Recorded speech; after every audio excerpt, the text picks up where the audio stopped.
Welcome back and thanks for joining me for another episode of Tattoo Health. Today I will be informing you of health risks in the industry. We've already gone over infectious diseases and bloodborne pathogens, but what more could there be? Well, break out the sketchbook and sit back and allow me to give you a rundown of health risks within the tattoo industry.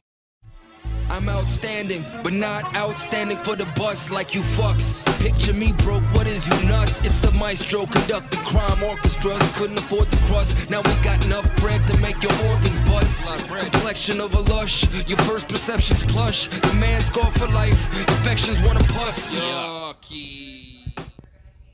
Tattooing is a labor-intensive process that requires an abundance of patience, mental and physical endurance, and a lot of emotional control.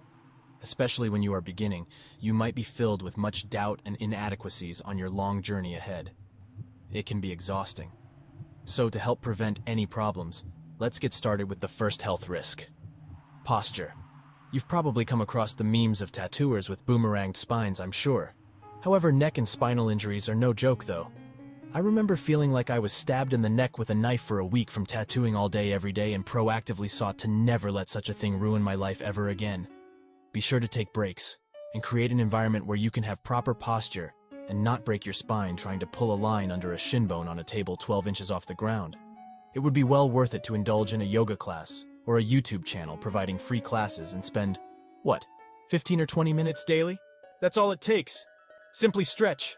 Limber yourself up. You don't need to get incredibly flexible. Just get that blood flow going and trust me, your life will change. Carpal tunnel syndrome and tendinitis. These ones are more on the serious and long-term side, as you may need surgery or intense physical therapy only to never be 100% again. Your hands are everything. Treasure them. They are ethereal creatures that are possessed to create. Locking your wrists bent down toward your body while holding an 8-ounce coil machine for hours can really pay a toll.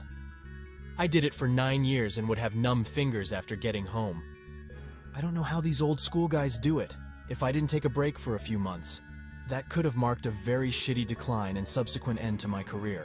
Learn to hold your machine correctly, with a straight or open wrist to not pinch the carpal tunnel vein. And again, work on your posture.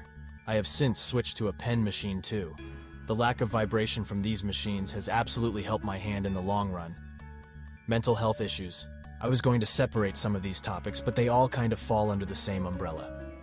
Mental health issues can stem from several problems, one being your innermost problems. Anxiety, depression, ADHD, OCD, bipolar, schizophrenia, trauma, and so on. As mental health issues become more prevalent in today's enlightened society, everyone seems to have to outright explain that's what they have, like it's a character trait. It's more of a challenge that we have to face every day, and it doesn't help trying to avoid these hurdles with the already demanding workload of tattooing itself. Seeking therapy helps, but be prepared that a life of intense stress could lead to other bad habits such as alcohol and drug abuse, and if you are already suffering from mental health issues, you may find yourself wandering down this road. Another ailment a lot of artists suffer from is imposter syndrome. This also leads us down a dark path, and if you are even doing incredible work, which most people won't be for the first few years, it can really bring down your confidence and self-esteem. Value your work, because people are going to say all sorts of stuff, good or bad. If you are really doubting your abilities, ask another professional. On top of all of that, and here's the kicker, burnout can start seeping its way into your life. It is a sneaky, silent killer. You won't notice until it is too late. It's like drowning with cement bricks dragging you down. You won't want to get out of bed. Drawing? Forget about it. Be aware of your surroundings. Work hard but take breaks. Work smart. Reward yourself, but kick the alcohol already, or be responsible. Alcohol is terrible, coupled with mental health problems, and that often leads to a lot of jerks, scumbags, and tropes in the industry. All of this mixed together, and you're in for a pretty awful experience if you aren't at least precautionary. I'm sure there are a few other things I didn't go over, like toxic coworkers, sick-ass panthers, patronizing coworkers, and clientele that will really just ruin your vibe in general.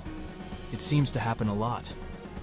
I might be venting now, but my point is to hopefully make you aware of what is going on and what you are getting into. Those were just some topics nobody really talks about. I don't know what is with people in this industry, but it definitely draws out a lot of pride and passion and ego along with quite a bit of drama. Tattooing, with its rich history, yet underground realm, clashes as it evolves into a mainstream industry, creating a lot of tension between philosophies of how the industry should be treated as a whole. While many people retain their allegiance to it, others exploit the ever-loving shit out of it. That is my opinion, and I choose to stay in limbo. At least I can share what I think is the important part of tattooing. There isn't enough information going around about this. Rather, it's how to pull a straight line is what people want. Learn to walk before you run. And stay clean, always clean. Everything must be clean. Thanks again for joining me on the topic of tattoo health. And as always, make sure you seek out an apprenticeship and advice from professionals. Stay sanitary, planet Earth.